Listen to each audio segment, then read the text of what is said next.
3 janvier 2026, 2 heures du matin. Des explosions secouent Caracas. L'armée américaine frappe le Venezuela. Blick. Quelques heures plus tard, Trump annonce « Nous avons capturé Nicolás Maduro et sa femme ». France Info.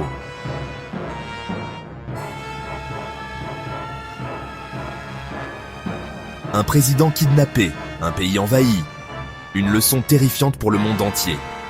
7 pays africains sont déjà sur la liste noire de Trump. Mali, Niger, Burkina Faso, Soudan du Sud, Tchad, Congo-Brazzaville, Érythrée.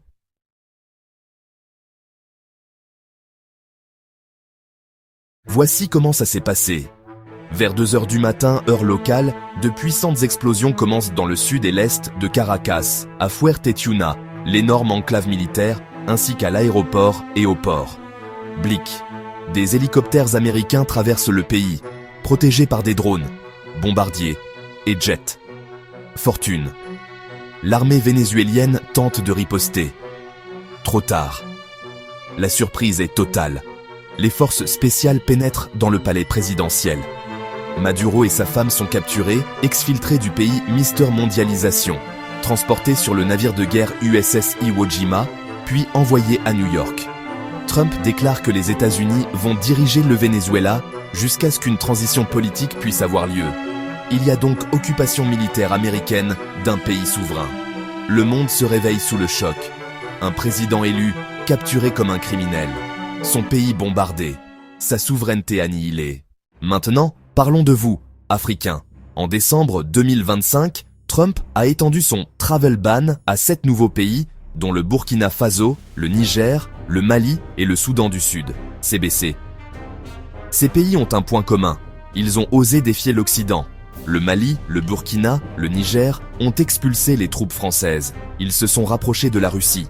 Ils ont rejoint l'alliance des États du Sahel. Trump les accuse de terrorisme, d'instabilité. Exactement les mêmes accusations contre Maduro avant de l'envahir. Mais la liste ne s'arrête pas là. 25 autres pays africains sont menacés d'interdiction. Angola, Bénin, Cameroun, Côte d'Ivoire, RDC, Djibouti, Égypte, Éthiopie, Gabon, Gambie, Ghana, Libéria, Malawi, Mauritanie, Nigeria, Sénégal, Tanzanie, Ouganda, Zambie, Zimbabwe. Regardez bien cette liste. Ce ne sont pas des pays terroristes. Ce sont des pays qui possèdent pétrole, or, uranium, cobalt, coltan. Des ressources que Trump veut contrôler. L'interdiction d'entrée aujourd'hui. L'invasion demain? Le Venezuela vient de vous montrer comment ça se passe. Comprenez bien le message.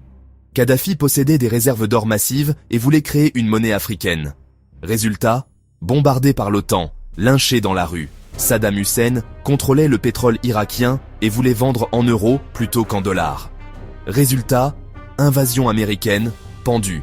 Maduro contrôle les plus grandes réserves de pétrole au monde et refuse l'hégémonie américaine. Résultat, kidnappé, jugé à New York.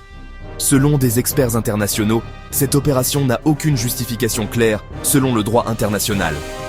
Mais Trump s'en fiche, la loi du plus fort. Si tu es faible et que tu possèdes des ressources stratégiques, tu es une cible. La Russie appelle ça une agression armée. La Chine la condamne comme violation flagrante du droit international. Cuba parle de terrorisme d'État, mais aucun ne bouge militairement. Pourquoi ? Parce que personne ne veut affronter directement les États-Unis. La puissance prime sur le droit. Alors qui peut résister à Trump? Regardons les faits. Le Venezuela a tenu des années, malgré sanctions, blocus, tentatives de coup d'État. Pourquoi? 1. Pétrole stratégique. 2. Soutien chinois et russe. 3. Armée loyale. 4. Population mobilisée. Mais ça n'a pas suffi. Trump a frappé quand même. Maintenant, regardons l'Afrique. Mali, Burkina, Niger. Armée faible, économie fragile, aucune arme nucléaire. Ils ont Wagner, certes. Mais Wagner a-t-il empêché l'invasion vénézuélienne? Non. La Libye avait des milliards. Elle est tombée. L'Irak avait une armée puissante. Il est tombé. Le Venezuela résistait depuis des années. Il vient de tomber. La vérité brutale. Sans puissance militaire massive, sans armes nucléaires, sans alliés prêts à intervenir militairement, vous êtes vulnérable. Totalement. Trump a montré qu'il était imprévisible et exalté par l'usage de la force militaire. France Info. Il a promis pas de guerre. Il bombarde l'Iran et le Venezuela en 3 semaines. Aucun pays faible n'est en sécurité. Aucun. Ce qui s'est passé cette nuit au Venezuela est un avertissement pour le monde entier. Les 7 pays africains sur la liste de Trump doivent se préparer. La souveraineté sans puissance n'est qu'un mot. L'indépendance sans force n'est qu'une illusion. Maduro vient de l'apprendre. Qui sera le prochain? Qui sera le